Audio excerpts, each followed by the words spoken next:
prince would have given them up. A good prince would have paid that price for peace. But I give you my word. We will not be defeated! They brought war to our land. And they will pay dearly for it.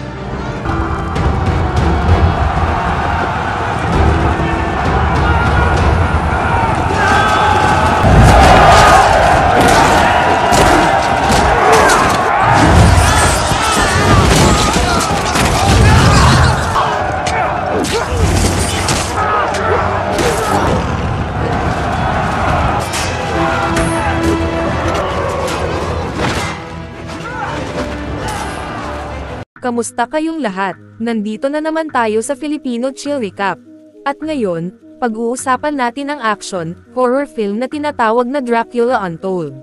At bago tayo magpatuloy ay isa-shoutout muna natin si Lawrence Corbo, JB Channel, Ronnie Vilarias, Jamil Pagalanan, John Paul Balasabas, Maria del Daragosa, Rich Lumantad, Cyrus Pader, Zaijan Banta, Don Belly Selakay from Bohol, handmade by ni Grace Rodriguez family from Lopez Quezon, Jeremiah Patanaw from Caloocan Newborn Village, Manuel Gomez from Tarlac, Mario Berceles from Porac Pampanga, Mark Lawrence from San Clemente Tarlac, at Rex Tomarong family from Agusan del Sur. Maghanda na kayo dahil sa mga spoilers na darating. Noong year 1442, libo-libong batang lalaki mula sa Transylvania ang pinilit na sanayin para maging sundalo ng hukbo ng mga Turko. Isa sa kanila ang lamaking kinatatakutan bilang si Vlad the Impaler, isang lalaking tinorture ng sarili niyang mga kasalanan. Pagkalipas ng ilang taon, bumalik si Vlad sa Transylvania para mamuno ng mapayapa. Isang araw, sa may ilog malapit sa Transylvania, may Romanong nagngangalang Shekeljem na nakakita ng isang iniwang Turkish helmet. Nakilala ni Vlad, na siyang prinsipe ng Wallachia sa Transylvania, na ito ay helmet ng isang scout. Naisip niyang baka balak na silang salakayin ng mga Turko. Dahil natagpuan ang helmet sa agos ng ilog, ipinagpalagay niyang galing ito sa kabilang dulo, sa bundok na tinatawag na Broken Tooth Mountain. Agad niyang inutusan ang kanyang mga tauhan na maghanda para sa labanan, habang siya naman ay pupunta roon para makipag-usap sa mga Turko. Kasama ang dalawang lalaki, nagtungo si Vlad sa bundok para maghanap ng anumang bakas ng kampo ng mga Turko. Biglang may lumipad na mga paniki palabas ng kuweba, kaya inisip ni Vlad na may gumambala sa kanila. Pumasok sila para alamin kung ano iyon.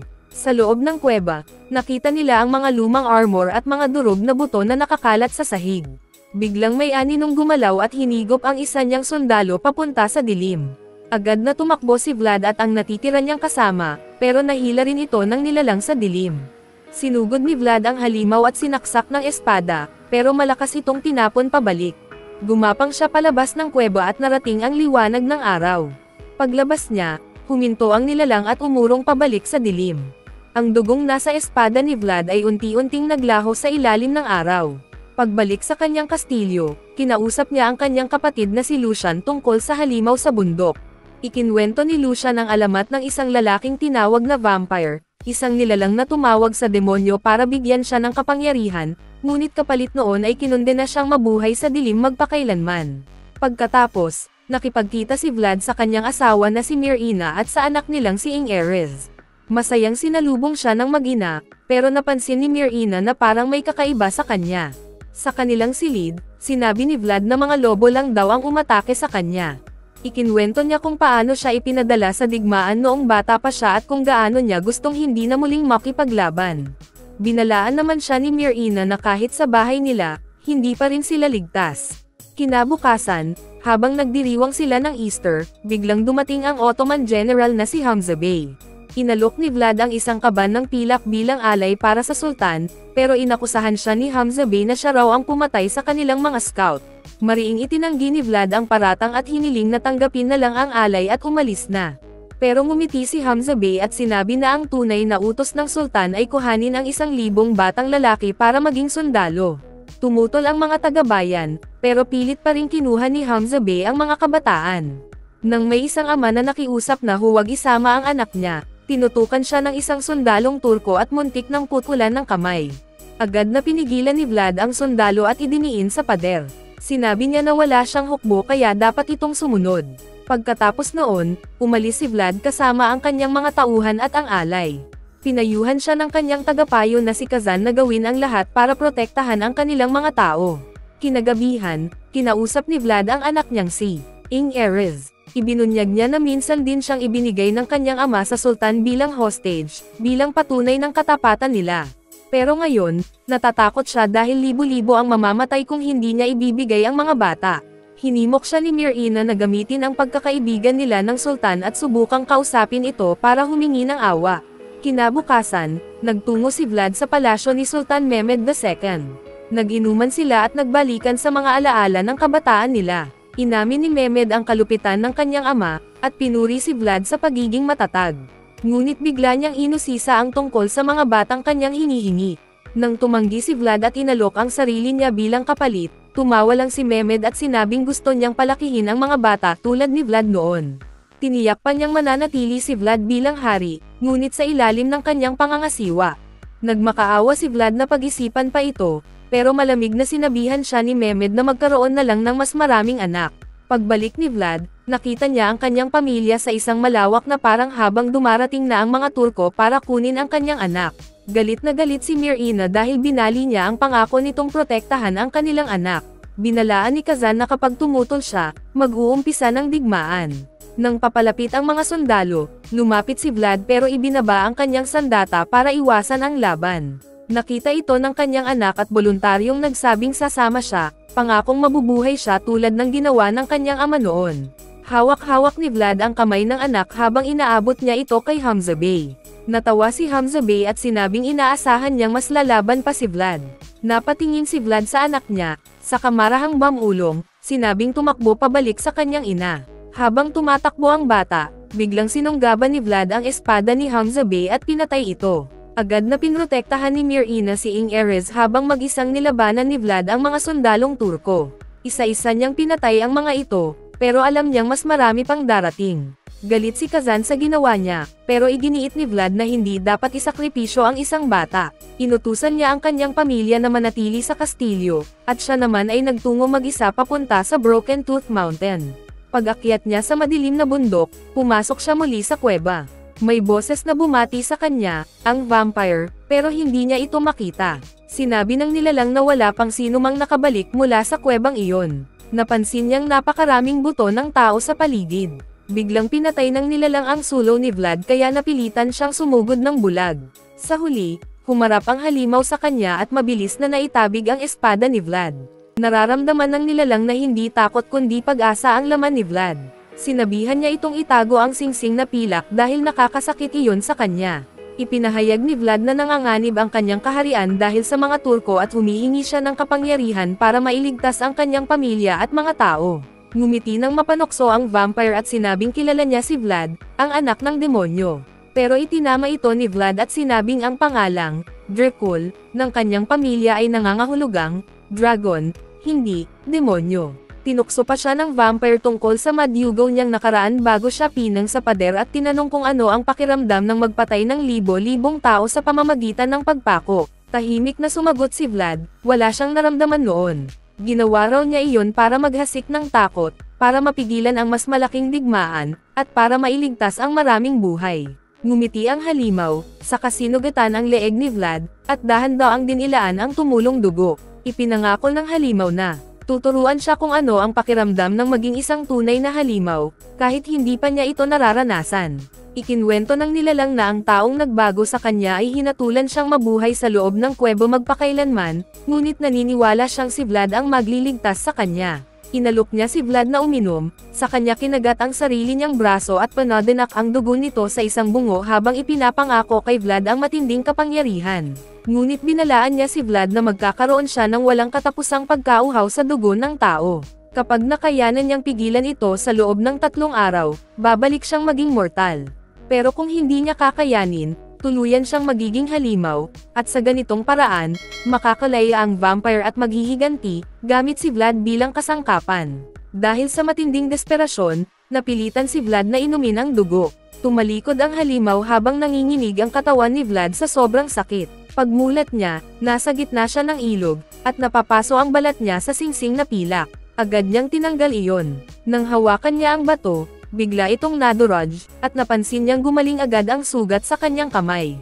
Naririnig niya ngayon ang bawat maliliit na tunog sa kagubatan, mula sa mga hayop hanggang sa mga gagamba, at nararamdaman niya ang init ng lahat ng nabubuhay sa paligid. Kinuha niya ang singsing, nilagay sa isang tali, at isinabot sa kanyang leeg.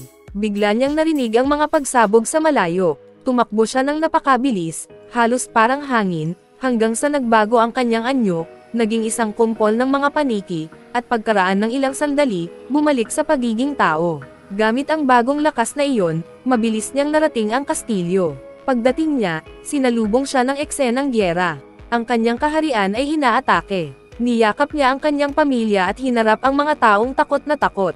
Matapang niyang sinabi, maaaring ang isang mabuting prinsipe ay isasakripisyo ang mga anak ng kanyang bayan para sa kapayapaan, pero ako, hindi ako magpapatalo. Habang binabagsak ng mga kanya ng pader ng kastilyo, mag-isang hinarap ni Vlad ang buong hukbo. Nagsugod ang mga sundalo, at tumakbo siya papunta sa kanila, ipinakita ang kanyang mga pangil.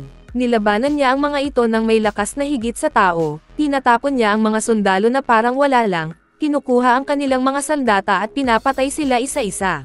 Walang makapantay sa kanya. Sa huli, tanging siya at ang mga bangkay na lang ang natira sa gitna ng labanan. Nang dumating ang kanyang mga tauhan, wala nang laban na natitira. Sinabihan sila ni Vlad na huwag magduda sa kanya at magtiwala sa gagawin niya para sa kaligtasan ng lahat. Inutusan niya ang kanyang mga tao na lumipat sa kabundukan, sa Kashia Monastery, dahil paparating pa ang mas maraming sundalo. Habang naglalakbay sila, nagkampo sila sa daan. Doon, nakaramdam si Vlad ng matinding tukso na uminom ng dugo. Habang pinapanood ang kanyang mga sundalo na kumakain, umalis siya at nagkulong sa kanyang toldo kung saan naghihintay si Myrina. Nagsimula silang maghalikan at nagkalapit, ngunit biglang tinukso siya ng amoy ng dugo nito. Umatras siya at mabilis na umalis papasok ng kagubatan. Sinundan siya ni Shakeljem, na alam na ang nangyari sa kanya. Bitbit ang kutsilyo, sinabi ni Shakeljem na sinusundan niya ang mga paniki.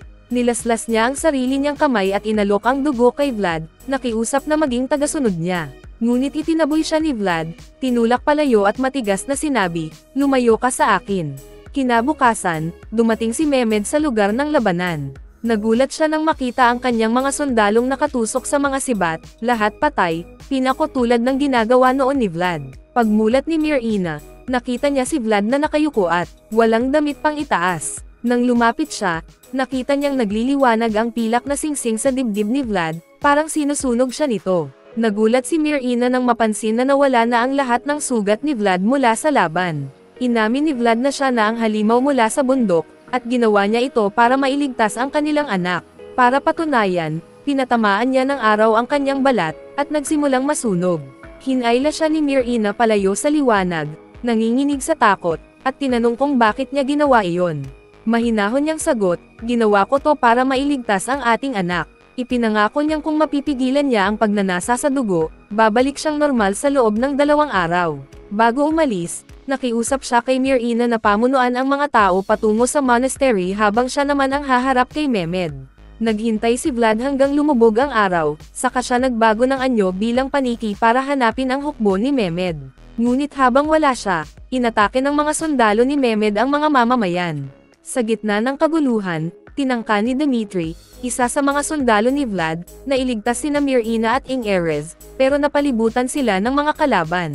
Matapang na lumaban si Dmitri upang protektahan sila, ngunit malubha siyang nasugatan. Habang palapit ang mga sundalo, biglang dumating ang mga paniki at nilihis ang pansin ng mga ito. Sinigawan ni Myrina si Erez na tumakbo, ngunit may isang sundalong nadulas at halos mahulog sa bangin. Sa sandaling iyon, nagbago ang anyo ni Vlad at naging halimaw. Nakita ito ni Dmitri at gumapang palayo sa takot, pero nilapitan siya ni Vlad at dahan-daang kinausap hanggang sa pumanaw siya. Pero pinigilan niya ang sarili, hindi siya bumigay sa tukso ng dugo ni Dmitri. Sa wakas, nakarating ang mga taga-nayon sa monastery. Nang dumating si Kazan, sinermonan niya si Vlad dahil iniwan daw niya sila, pero pinatahimik siya ni Vlad at sinabing walang silbi ang pagdarasal kung hindi sila lalaban. Sa halip, inutusan niya silang maghanda para sa digmaan. Samantala, nakarating kay Mehmed ang balitang naging halimaw na si Vlad. Pero hindi siya natinag. Tuloy pa rin siyang nagmarcha kasama ang kanyang hukbo patungo sa monastery, handang tapusin si Vlad minsan at magpakailanman. Sa loob ng monasteryo, napansin ni Lucian si Vlad na nagtatago sa sikat ng araw. Sinundan niya ito papunta sa pandayan habang hinugot ang kanyang pilak na espada. Doon niya napagtantong isa ng halimaw si Vlad. Tinanggihan ni Vlad ang alok ni Lucian na patayin siya para makumpisal ang kanyang mga kasalanan. Kaya pinilas ni Lucian ang tolda, at pumasok ang sinag ng araw na nagsunog sa balat ni Vlad. Habang nagmamakaawa si Myrina na tulungan siya, nagsisigawan ang mga tao sa takot at humihiling ng kanyang kamatayan. Nang sindihan ng mga sundalo ang tolda, hinayla palabas sina Ares at Marina. Biglang natahimik ang lahat nang marinig ang isang malakas na alingaw mula sa loob. Lumabas si Vlad mula sa apoy, at agad na pinapasok ni Marina si Ares. Galit na pinagsabihan ni Vlad ang mga tao sa kanilang pagtataksil, pinaalalahanan silang dahil sa kanyang sakripisyo ay buhay pa rin sila ngayon. Pinakalma siya ni Marina, kaya't iniutos ni Vlad na ihanda ang lahat para sa nalalapit na labanan at umalis ng galit. Pumunta si Vlad sa simbahan at nanalangin ng lakas para mapigilan ang sarili niyang maging ganap na halimaw. Dumating si Ares para pasayahin siya, may dalang tinapay. Binaadyayan siya ni Vlad ng piraso at sinabi niyang dahil sa kabaitan ng anak, magiging mahusay itong pinuno balang araw. Tinanong ni Ares kung kaya siya nagbago ay dahil ayaw niyang makuha siya ng mga Turkong mananakop. Inamin ni Vlad na totoo iyon at kung mauulit man, gagawin niya ulit. Habang tumitingin sa labas, napansin ni Vlad ang paparating na hukbo. Natatakot siya na kung hindi matapos ang labanan bago sumikat ang araw, mawawala ang kanyang kontrol sa sarili. Tiniyak naman niya kay Myrina na ginawa na nila ang lahat para protektahan ang mga bata ng kanilang kaharian. Nangako si Myrina na lalaban siya sa tabi ni Vlad hanggang sa huling sandali. Naalala nila ang kanilang sumpaan sa kasal, isang tula ng pag-ibig na walang hangganan ng oras o distansya. Habang papalapit ang kalaban, niyakap nila ang isa't isa para makahanap ng lakas at pag-asa. Dumating ang hukbong Ottoman. Nakita ni Vlad ang mga paniki na lumilipad sa tore at napagtantong kaya niyang kontrolin ang mga ito. Sa isang utos, libu-libong paniki ang nagtipon at inutusang umatake lalo na nang makita niyang kasama sa hukbo si Mehmed. Sinugod ng mga paniki ang mga sundalo, kinakagat at tinatapon ang mga ito sa ere.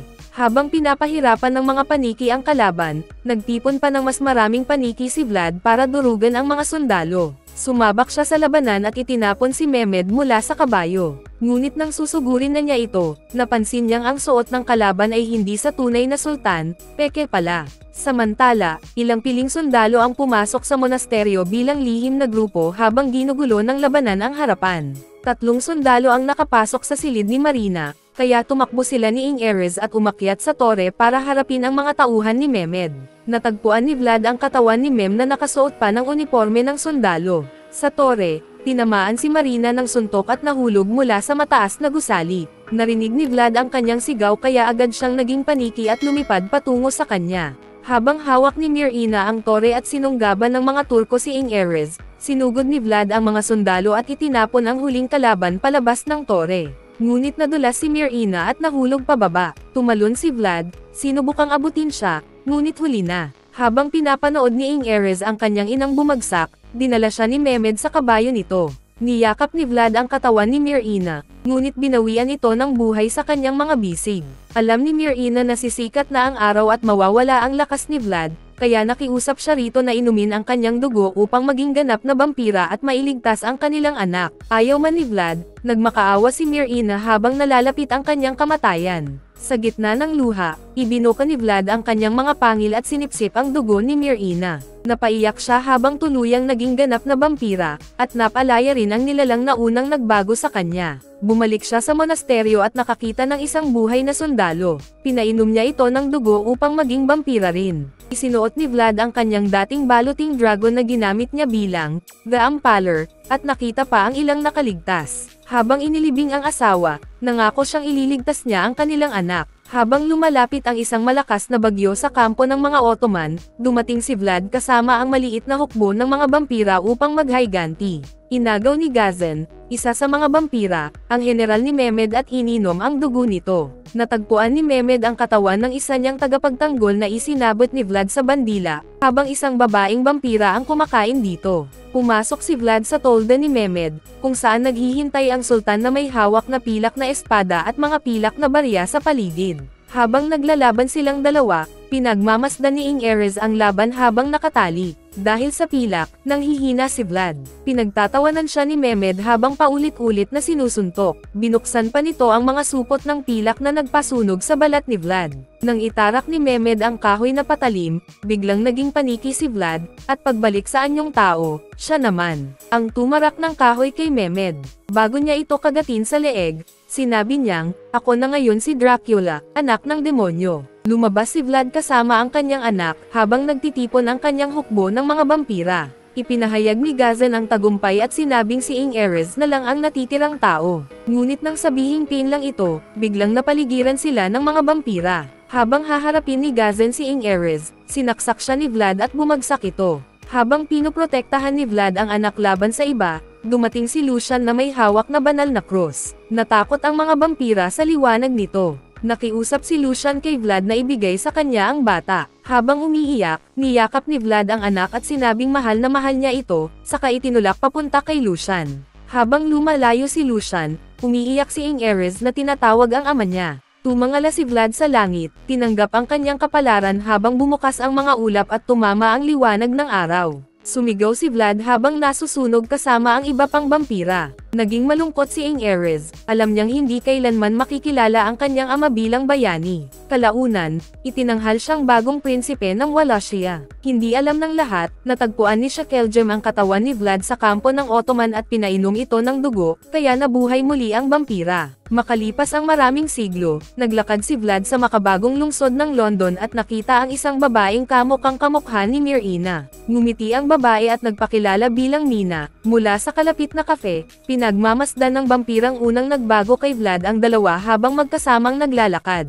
Maraming salamat sa panonood. Huwag kalimutang mag-subscribe para sa mas marami pang kapanapanabot na kwento. Mag-subscribe na kung hindi ka pa nakasubscribe, pindutin na rin ang notification bell at like button para sa marami pang movie recap katulad nito, at mag-iwan ng comment down below. And as always, thank you for watching.